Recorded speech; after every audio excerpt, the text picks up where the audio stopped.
now. Hi, I'm Carmen Kissel from Watermark Learning. As a training consultant, I can help you get the right resources for yourself or your chapter. I'm here to tell you about our company. We offer a wide variety of skills and training resources, class materials, and study aids. Besides business analysis, we cover agile, project management, business process and relationship management, and influencing skills. Today's presentation covers certification, how and who it benefits. We offer services in over 10 types of certifications, specializing in live classes and self-paced anytime learning, online study exams, study guides, and more. We also provide certificate programs in conjunction with Auburn University, and I would be happy to talk to you about what those involve. Now, get ready for an engaging and practical session with Rich Larson. Thank you, Rich, and here you go. Thank you, Carmen, and everybody on the call today in the chapter. We're here to talk about certification, and thank you for the invite to really dialogue with you about the benefits we've seen for certification, both in terms of how it might benefit and who it benefits. I think those are two different things. I'm looking forward to a great discussion with everybody, and I'm going to quickly go through this slide because it talks about what Carmen just mentioned about our company, so it's in the slide deck if you want to refer to it.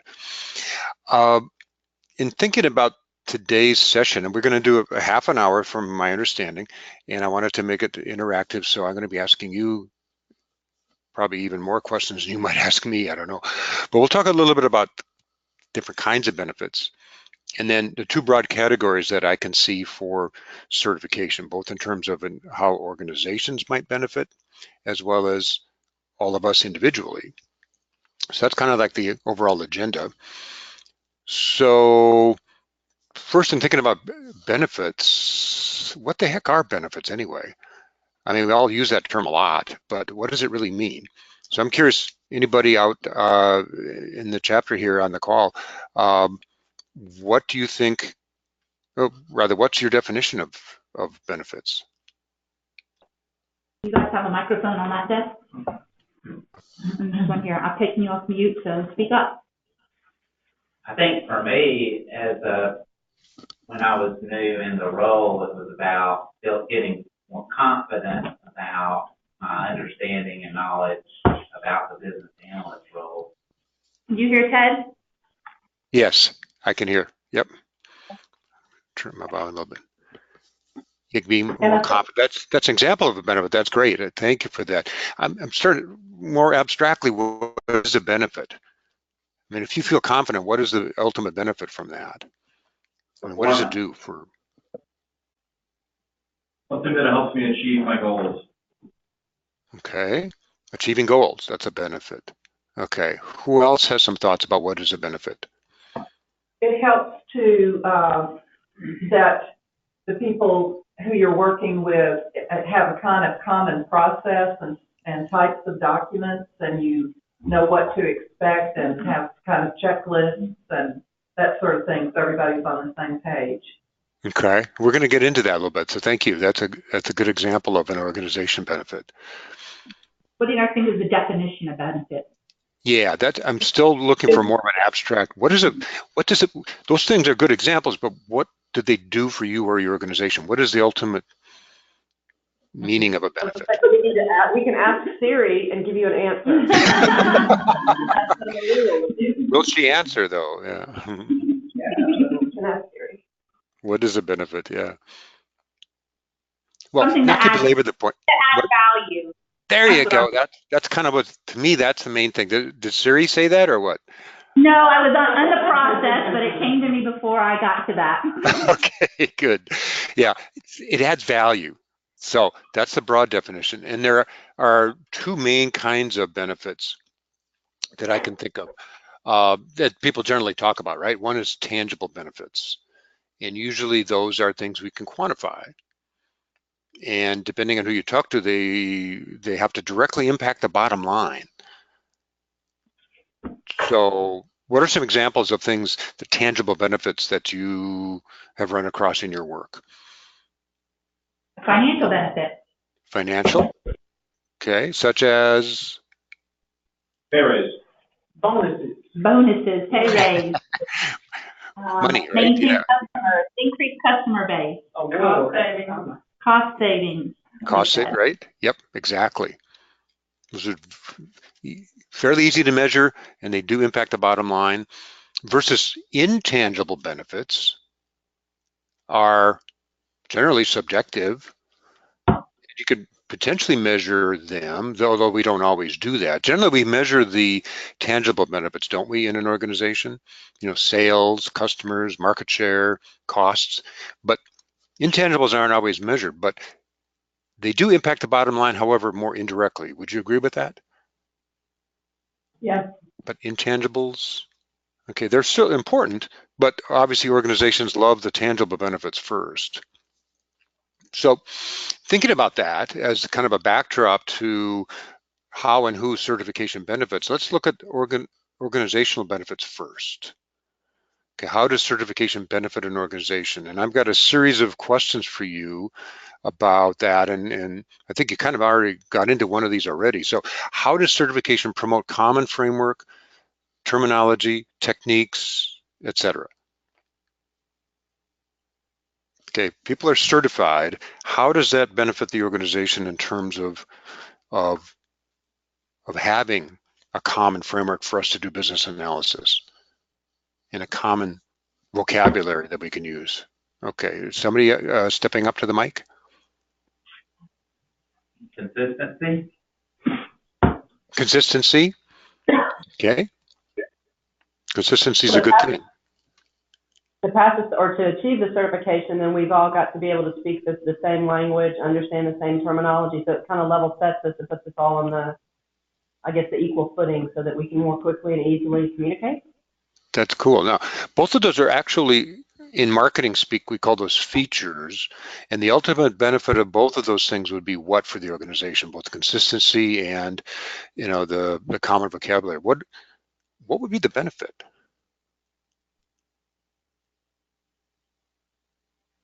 Efficiency. We can get to what we reach our goal faster if we're all, you know, and right. We can work faster, right? We accomplish our results quicker than if we're all using different models or talking about different things, arguing about what something means, et cetera. Yeah, I think we're more efficient and produce results quicker. And it's certainly true for onboarding. If you have new people, if you have a standard set up and the things that you're working with, it's certainly helpful if you need to increase your workforce. Yes, yes, yes. So if you're hiring a CBAP, bringing them on board should make that transition easier and quicker, right? Because they're versed in the same kind of thoughts, frameworks, techniques. So yeah, anything else? Better requirements because you have tools to do that. Okay, having better tools to get to better requirements. I think the certification exposes you out there. It exposes you to, I guess, all of the different frameworks and terminology and tips and techniques and things. So your toolbox that you can pull from is larger. Mm-hmm. And it makes you more effective in, I don't know, problem solving. Yeah, yeah. One of my favorite things about getting a certification is the learning. Of course, I'm in the learning business, right? So I'd like to say I am a professional student, but I'm getting a little old to say that. But learning about new techniques, each new release of the BABAC, I've learned new techniques from. Because, oh, that sounds good. Or I've always heard, let's say, an example for me is the balanced scorecard, which I've heard about for years. I didn't bother to look into it in detail until version 3 of the BABAC when it showed up as a technique.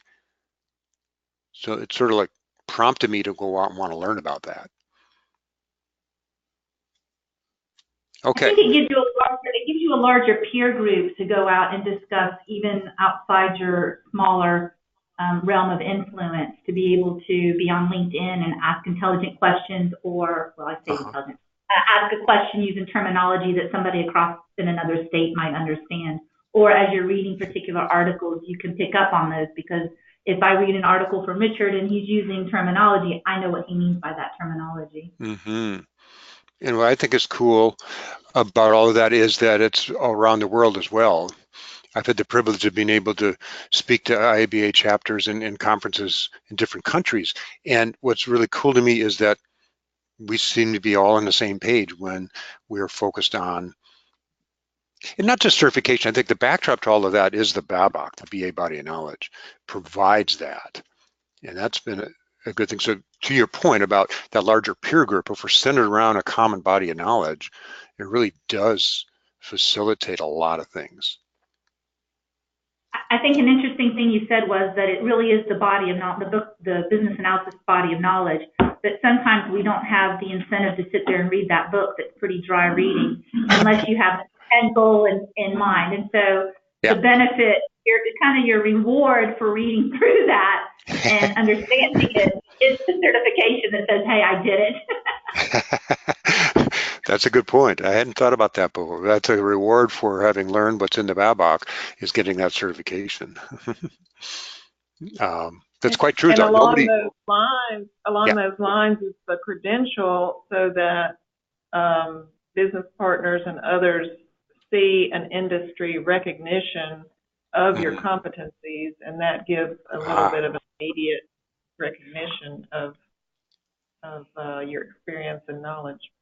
Yeah, and thank you for that, because that's a good point to lead on to the next slide about how does certification enhance employee development recognition. And I think you just kind of hit on that, right, with that last point, that it does raise the stature. Now, you have work to do in your organizations, don't you? Because unless you broadcast that to the organization, it stays kind of hidden. And I've seen that happen in companies and individuals that become certified, but nobody else in your organization knows that, or doesn't know what a CBAP is, for instance. So I think it becomes another challenge that once we get our certification, that we also then communicate that. If it's much easier if you have leadership that is on board and really helping this out, whether they're driving it or responding to it, doesn't matter, but that helps just a ton, doesn't it? Yes, it would help, because a lot of people, that's one of the things that they're probably looking for is company support to help pay for that process. Yes. And so you're going to get that reimbursement if you have leadership on board. And we wrote a blog recently, so I urge you to go check out our website about working to get your company to support you financially as well as time-wise. So check out our blog about that very topic. Good, thank you. Good. And it's just at our website, watermarklearning.com/blog. Now, another benefit that has been mentioned for certification over the years, and we've thought about this a lot, is that once you achieve that, it identifies you as having an advanced level of knowledge and qualifications. How does that work? How does certification identify people that have an advanced level of knowledge and, I think, qualifications to do BA work?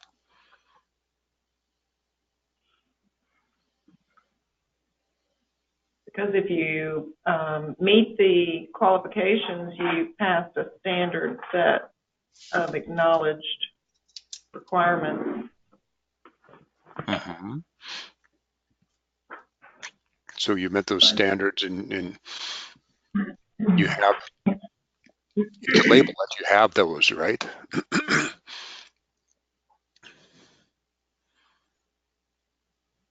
Are you trying to get at kind of the fact that you, just to even sit for the exam, depending upon the level that you're pursuing, just to sit for the exam, you have to show that you have certain amount of experience and training hours, and then on the top of that, you are then being tested on that knowledge. Mm-hmm.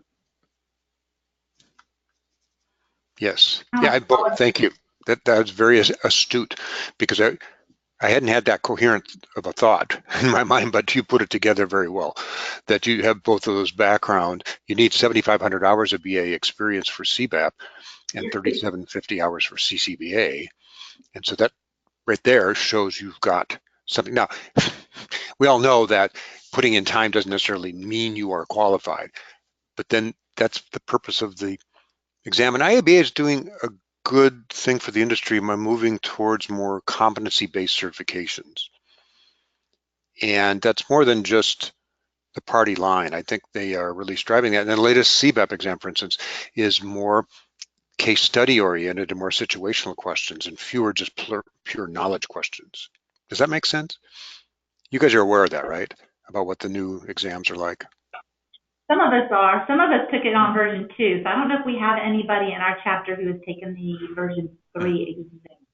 Did you? Yeah, it's changed. Last summer, so Oh. no.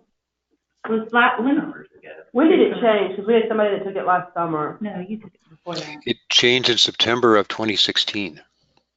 Okay. When did you take it, Ted? Must have been it was right before the cutover. Oh, okay. Yeah, I was going to say. So we have a bunch of old timers here that took can you reduce the answer and not apply it? Okay. Yeah, I feel like a real old. I took mine under version 1.6. So how's that for being old? Okay, but the new exams, because they're case study based, they have you read a long 1 or 2 page case study and then answer 3 or 5 up to 5 questions about that situation. So that's more like as close to an oral exam maybe as they can get by doing it on a computer, so that you're forced to answer questions like you might on the job. So it's getting closer to what they call competency based. So, which I think that's a good thing. And that's something else as far as people getting it to demonstrate even further to organizations the value of certification.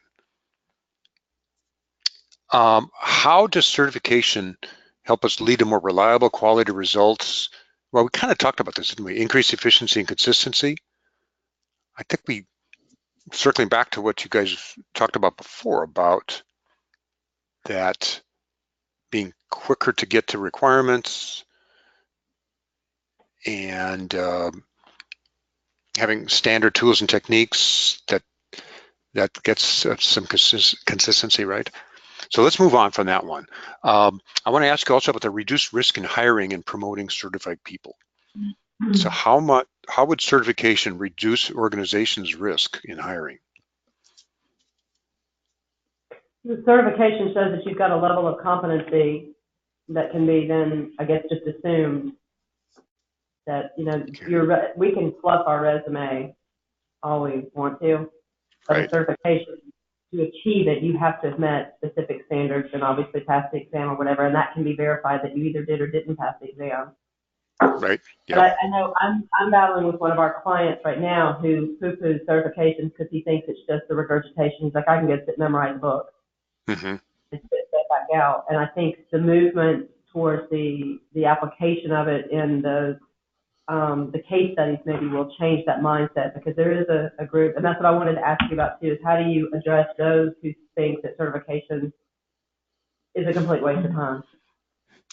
Well, I was going to role play with you a little bit and say, okay, so you've got this certification. How does that mean you can actually perform the work? That's kind of what you're asking as well, too. I think.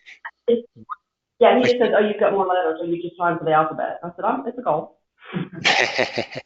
Well, there are people that are good at taking tests and passing, and they have a lot of letters after their name. You've probably seen them on LinkedIn, right? With like 10 different certifications. What I think, especially with the move towards competency-based, and this won't help you if you got under version 1.6 or 2.0 as much, but the spirit has always been there with IIBA to make the certification more than just a paper tiger or more than just a regurgitation of the Babcock. And true, certification will have some false positives. Some people have it that will not be able to be effective business analysts, but those are a minority. I don't have any data to support that. I wish I did. I don't think it exists. But the idea that we, first of all, need the level of experience, need the hours of education, because you need that. And again, because you went through classes and make you more effective. But there are a lot of rigorous requirements in getting the CBAP. And I'm glad to see they've been loosened a little bit and the application is easier than it was, but there's still pretty rigorous requirements. And so it's not like the ECBA where you could just come out of college and take a test and pass and have these letters now after your name. Or to me, something like a CSM, I don't know, some people might be, but you go to a class, then you can take a test, boom, and you're automatically a CSM. It does, even if you take a CBAP prep class, it takes many hours. Our studies have shown about 100 hours on average of study time in order to effectively pass the CBAP exam. And so some little anecdotal evidence like that, I think you can make a better case for why this is not just a paper-based or a paper certification. The argument I've made back to him is that certification to me is that I've got an awareness of the tool and techniques. I know how to use them. I know when to use them. But I know that you can't measure the effectiveness of that implementation of me using the tools. That's kind of that soft, skilly side that maybe they're overcoming with the case study. But the fact that I have these criteria that I have to meet before I can even sit for the exam, the experience, et cetera, hopefully that overcomes maybe any of the questions about that, do I know how to use the tools? We're not going to ever be able to certify people's skills. Right. Yep. And I think employers still need to be asking tough questions and really asking situational questions of candidates to see, are they able to respond on the spot? And that'll help point out things. So I think you can't just rely on somebody certified and know that they're going to be an effective person. So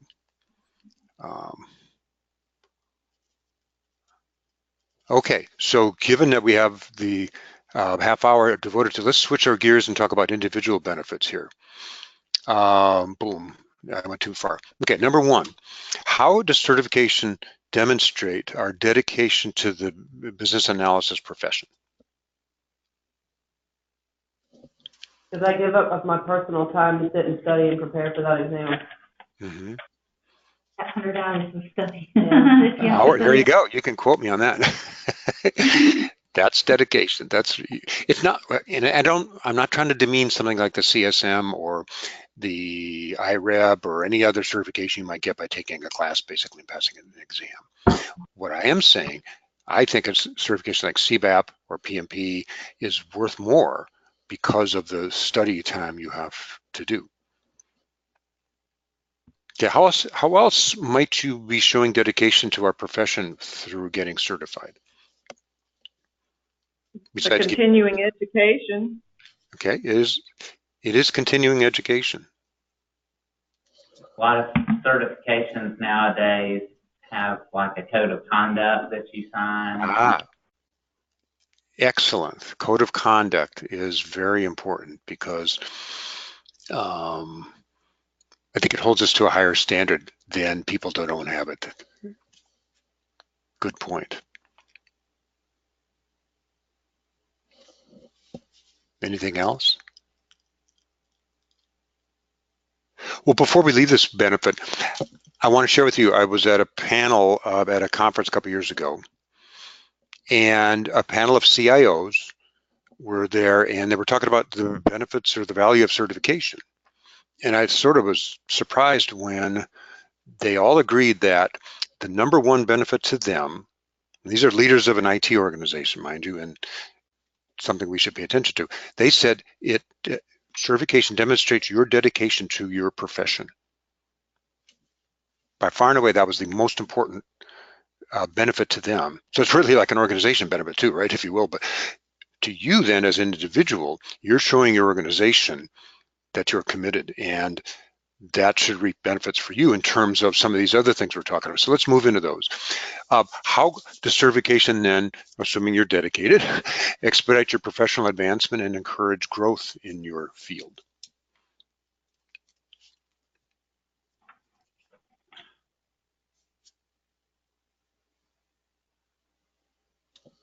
Gives you an edge over other applicants. Does it? So does it?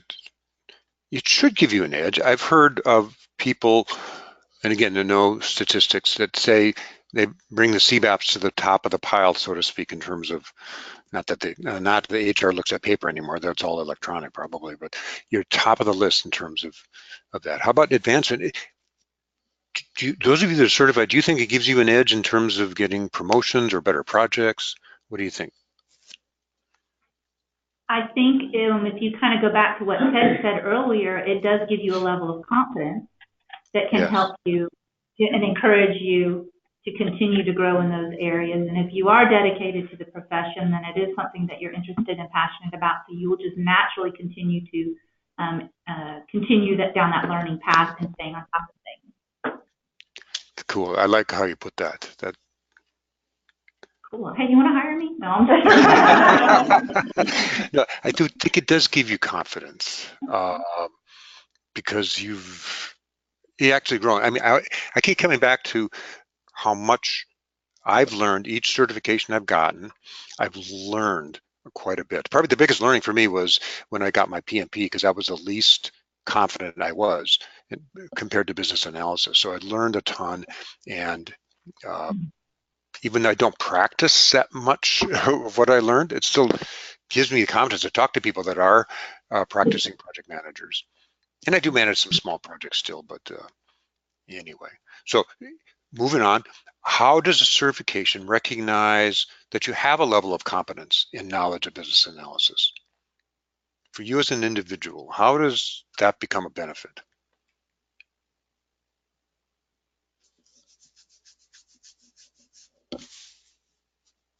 I'm not sure I understand. It allows you to put the initials behind your name so that you can't, well, I mean, because then you are able to show that to other people. I mean, that's what I read when you said recognize. Level of confidence. How does it recognize? Yeah, so how many of you have that are CBAPs? How many of you listed on LinkedIn? I do. I have it on my signature block in the office. There you go. There you go. Those are all good things to do. I've got that both. Yeah, on my Outlook signatures and LinkedIn, I definitely do that. You know, because then if people don't know that you're certified, they can't really recognize you. So it kind of goes back a little bit to you broadcasting that out to other people. So has anybody ever asked you when they've seen your email signature, what is that CBAP after your name? I don't think I have. I don't know that I have. For those of you not on LinkedIn, and this would be interesting, I'm not a a premier member or whatever. I got a free premium. I got my freebie coming up like this month. I may take it because recently I've had like 26 views, and I like never go out there. I haven't updated anything. I haven't posted anything. I haven't done anything to trigger it. So they're going through and they're finding something on there. It's stale information. And I'm guessing that a lot of it is recruiters. Yes. Because that's usually like the email from, and I'm guessing a lot of it is that CBAP. Sure. So part of that gets recognized, but part of my perception anyway, I'm seeing some of the same thing. The job market's opening up. So the recruiters are more active now, right now. Because the economy and the job market in the country is opening up. So they got things to look for. Shane, you're a recruiter. Yeah. Is it old school that, you know, there was a time in decades past when everybody put, you know, bachelor's of science, master's of science, you know, all these things, and now people, you know, especially be interested to hear from some millennials, because I just don't seem to see that as much as I did in decades past. People don't tend to decorate their title, their names with all these acronyms and. I see that a fair amount. Well, what I've seen is people that have certifications like a CBAP or a PMP or whatever do not tend to put Master of Science or Bachelor of Arts or anything after their name. Definitely. And the people that do generally don't have other certifications. They want letters after their name. So I don't know, but maybe those are not millennials, to your point. I don't know.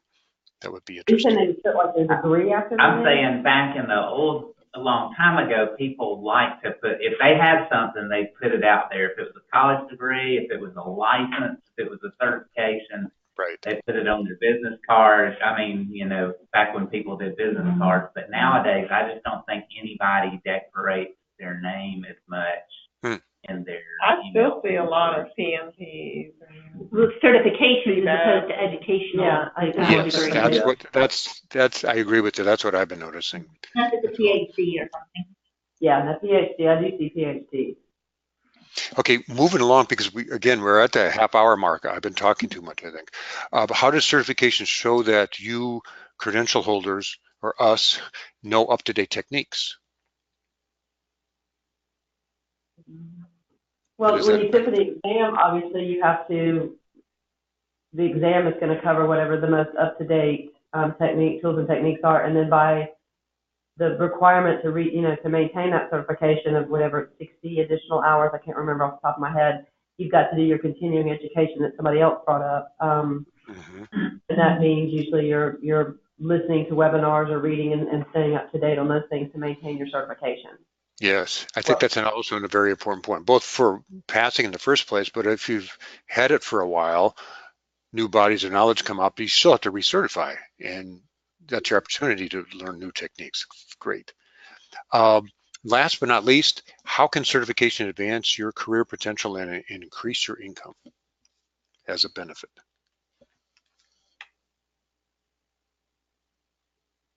Like Lindsay said, it gives you a little bit of an edge. And with most companies, I don't know as far as you guys' companies, but as ours, I mean, you have business analysts 1, 2, 3 seniors. So it shows your leadership team, your manager, that you really take your position seriously. You want to advance, and they see that in you, so they promote you, which increases your income and career path. That's good to know. That's good to know, because I have that feeling. But being I'm a training vendor, I'm not in a large company like you guys work for, or even a small one. I don't know what the reality is out there, so it's good learning from my standpoint, because I tell people this, but I want to believe it's true. How about do you think it helps your income? Surveys show that CBAPs earn more on average, but I think it just depends on the company. I mean, some companies, if they got that senior business analyst in there that has no certifications, but doing an outstanding job kind of thing, that's going to be a hard sell to convince that employer that, hey, I need to hire someone with certification, when they got the guy that's been doing it 25 years that's, meeting their expectations, whether it's, industry standard or not, it's fulfilling the company's needs. So to me, it's just really, or making that sale to the company, that's kind of, I agree. The struggle, is all the stuff that we cover today, kind of, getting that through to the employer, that be kind of thing, that, hey, it is important. But that's true. And maybe one thing to say to that, I'm sorry to cut someone off, is that one individual may be very skilled, but are they current techniques? Are they industry recognized? If we bring in new people, will they be able to know those same techniques, or is there a steep learning curve to get to that level of that senior BA versus having industry accepted techniques and ways of doing business analysis that, say, the CBAP would help promote? There are benefits to the organization. So each of these individual benefits might be turned around in terms of an organization benefit. So with that, go ahead. Working for the consulting company, I can say I don't know that it definitely, if the company has put out an RFP and they want CBAPs or whatever, then obviously it enables my company to perhaps charge a higher rate for me.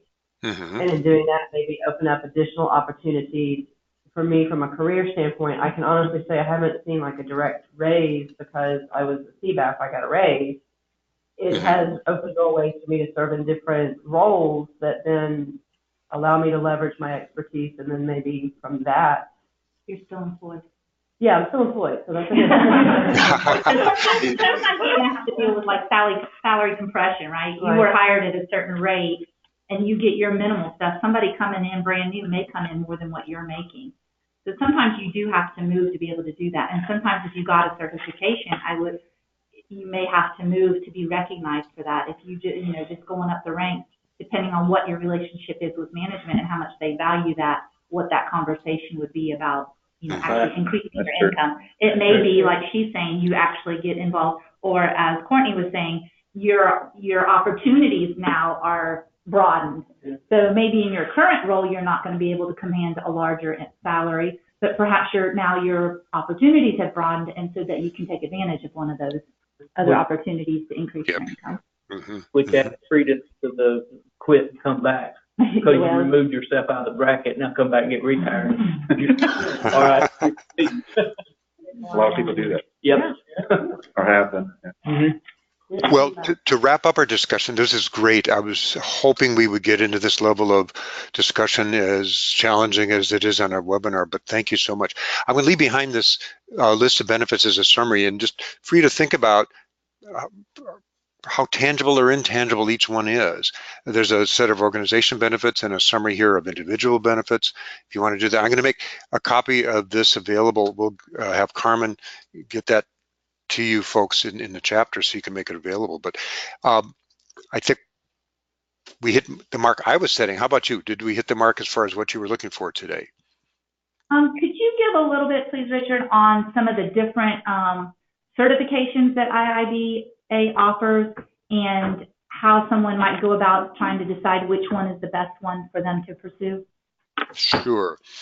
Well, they have different levels, and they've just sort of hidden away level 4. They're removing that one. But level 1 is an entry-level entry certificate in business analysis.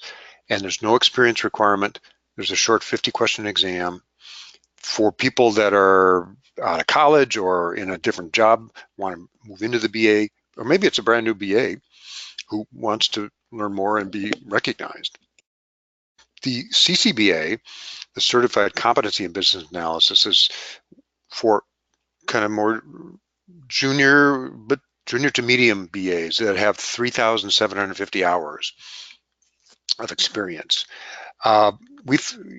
Someone mentioned consulting companies. We've found over the years, a lot of consulting companies have been interested in CCBA because they've hired people that aren't necessarily as experienced as a CPAP would be, but they find that to be an edge for them to book their employees. It's not strictly consulting companies. We had plenty of people outside of consulting companies as well, but I just thought I'd throw that anecdote in. And then finally, the third level is a CPAP with 7,500 hours of experience, 3 or 4 to 8 years or whatever, depending how many hours a year you devote to being BA, is the so-called gold standard of the profession. But the newest thing that IIBA has added is the AAC, the Agile Analyst, based on their Agile extension. For BAs that have some experience with Agile, they say it's not a knowledge-based exam, it's a situational or a competency-based exam, and that just was announced and started June 1st. Basically, they are in the first month of having those exams. So those are the 4 chief ones. The C-Battle, the BA thought leader, is being phased out. They decided they didn't want to pursue that because it doesn't seem enough value in the marketplace for that. So they're taking that away. So those are the 4 IIBA certifications. And Richard, can you talk about, you mentioned IIBA is moving toward competency rather than knowledge-based exams. What about PMI? I'm sitting for the PFMP this month, and what do you know about PMI's philosophy? It depends. The PF, is that the portfolio or the project or the program? Portfolio management. Portfolio. I think in those higher level ones, the program manager and the portfolio manager are more competency based. In fact, they're less based on a 200 question exam like the PMP or the PMI-PBA. But that doesn't mean PMI is moving towards a more competency-based one. It really depends on the exam. And so for those 2 more specialized PM-type certifications, I don't have either one. I don't have a lot of knowledge of them from what I've heard.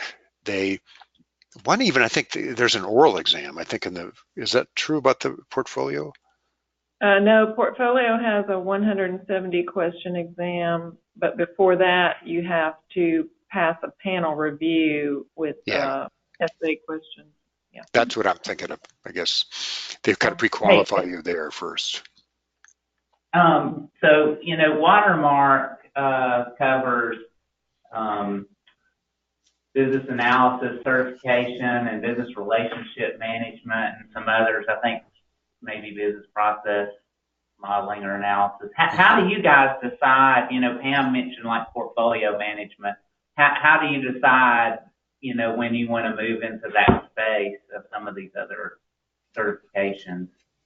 Well, some of it depends on the number of people who are seeking those certifications. That's one thing, because we have limited time and resources, and so we want to serve as many people as we can. And so that's why we chose not to do the program or portfolio management, because there's a smaller subset of people specializing in that we felt that our time would be better spent with a broader number, like with CBAP or the newer ECBA, let's say. But something like the Agile one,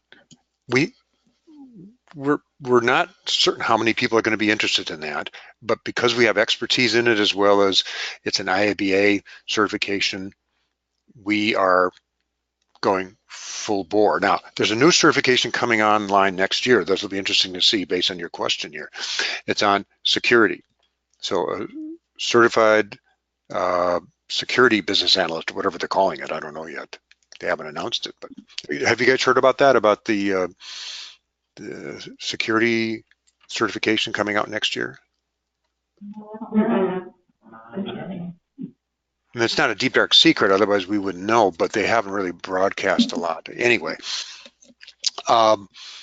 I felt like the Agile one was kind of sprung on us, and we got they're offering the testing this month, and so they're discounted is only 1 month. And I was like, how can you tell people in the first of the month and expect them to be ready to take the exam before the end of the month? 30 days is how much time to apply and study and do the whole process. I share your wonderment about that. Yeah, we found out on a Monday that, hey, there's this new certification, and would you like to go to a webinar this Thursday? Pretty much to learn about it. So it seems like there's challenges when you're looking at, you know, all these different certifications out there. If you're somebody new in your career, there's a lot to pick from, you know, and so how do you find out, well, really, if any of them will bring you the kind of value you're looking for, and if so, which one?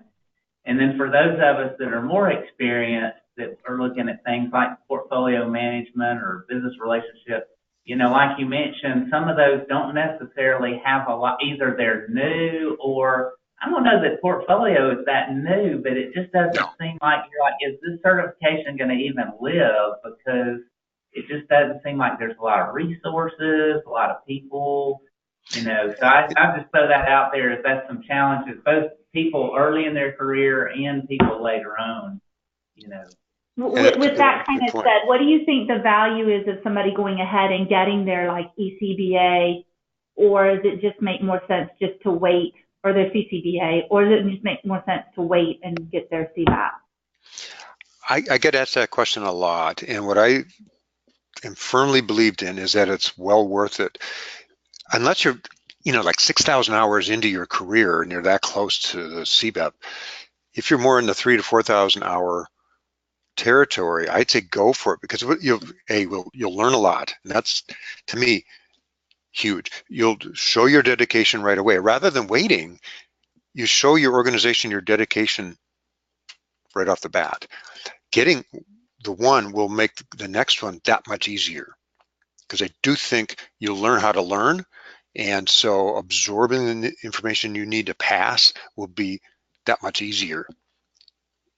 And I do think that there is some of that. It's not like you're a good test taker per se, but there is something to learn about going back and taking those tests. If you've been out of school for a while, and learning that they want to know their what do I want to say, the right way to do things as opposed to the way you see it in real life. Well, right. Oh yeah, yeah, totally. There's a lot of that over. And if I may dare say that about our online exams, if I could just put in a plug, it's one of the reasons they're so popular is that people haven't necessarily taken an exam of any import since college, and so getting back in that mentality is a shock. So having a test simulator is a valuable thing to kind of get yourself in the right mindset. So once you've done that with the CCBA, getting that CBAP should be easier. It takes a lot of the pain away. So there's a lot of good reasons to get that CCBA before waiting to get your hours to qualify for CBAP. I think Lindsay had a question. Yeah, that was kind of my question. Is the content on the CCBA exam the same as the content on the CBAP? It's just a experience difference? Well, what I can tell you is they're both based on the BA body of knowledge, number one. So you need to know that. Number two, CCBA doesn't have those case study questions. So there's, despite its name, it's not quite as competency-based as a CBAP. There are situational questions and more knowledge-based questions on the CCBA.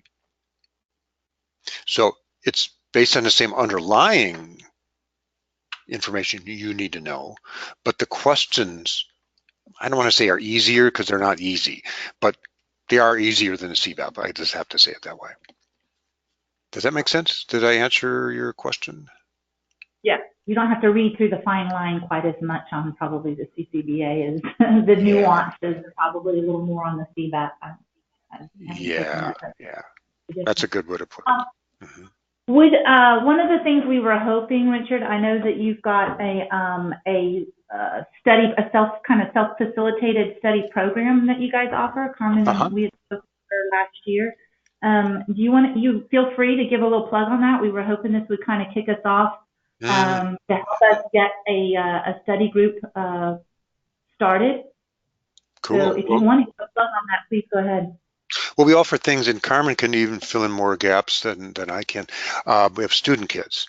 There's a basic level, a preferred level, and if you buy enough of those, I think there's 6, then you can get an instructor kit to lead your study group, which then has slides to be able to kind of walk through the different topics, as well as we just added a study group guide to that package. In other words, it's a kind of a blueprint for how to conduct a study group, which is sort of like a lesson plan, maybe, if you want to view it that way. But we have these things that we price affordably. They're discounted a lot over what you would pay just on a retail basis for the online exam or the study guide itself, or much less a class. But so these are meant to either be as self-study or else used in conjunction with a study group.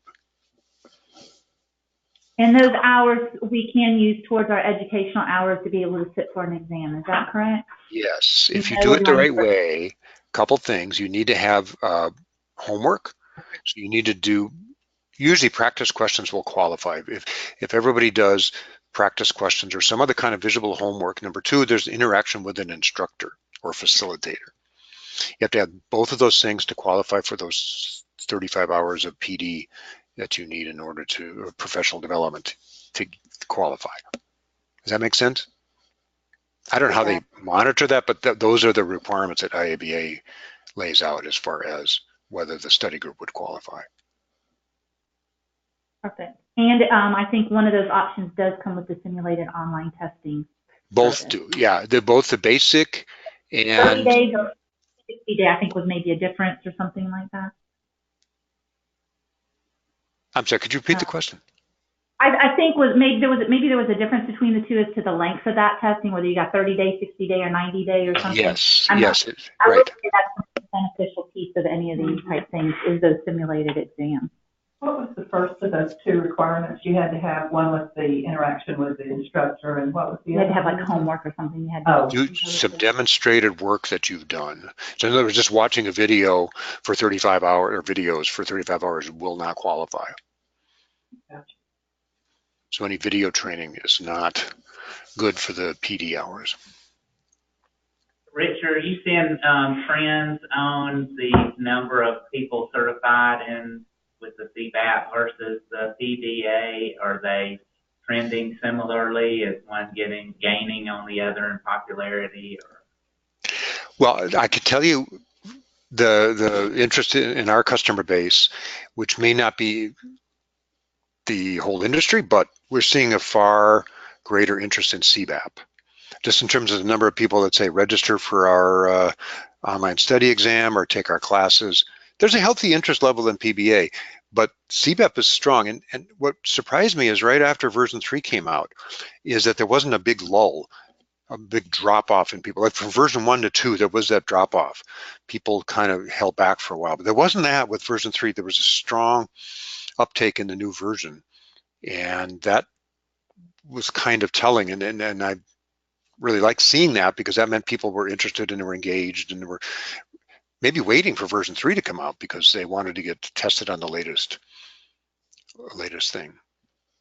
Don't know, but so does that help you out? I think CBAP is still stronger than the PBA. And it'd be interesting to see what what PMI does with the PBA because they've sort of leveled off some of their push and their drive and their support for it. Maybe it was just the initial launch that we saw a lot of activity, and they've got a lot of other things to worry about, but they haven't been as active. Well, I know that I had actually was looking at, my company had asked me to consider sitting for it just to be able to compare the difference between the two. And I know from the studying that I did on the version that's out there now, it was very waterfall focused.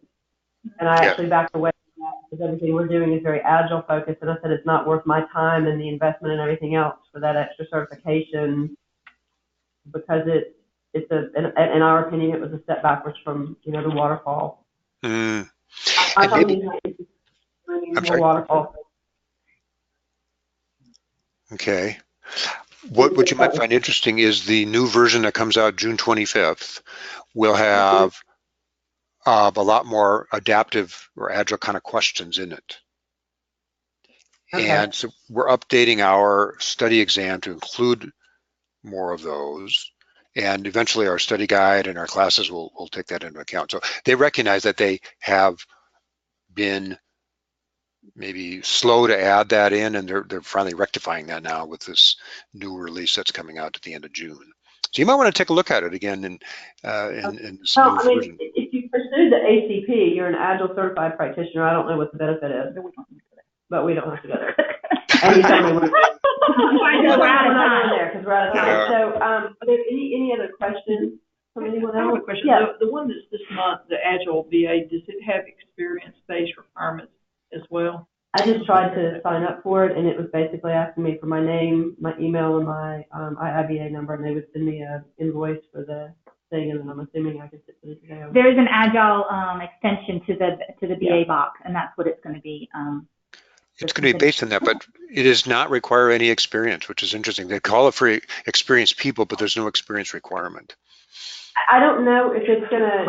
I don't think the application process can be difficult if they're trying to get you signed up and take it in 30 days. Basically, my name, my email, phone number with my IIBA member ID number. They will know that I've got a CBAP. I had to do terms and conditions and a code of conduct. And then they said, they'll send me, here's your ticket to go register. Huh? Here's your, yeah. And upon receipt of this registration form, we will email you an exam fee payment instructions within 2 business days. So I think they're streamlining it. They are. That's good. So if you've got some Agile stuff and you want to go through that, that would be great. We'd love to have some people in here who've taken it. Yeah. And it's $250.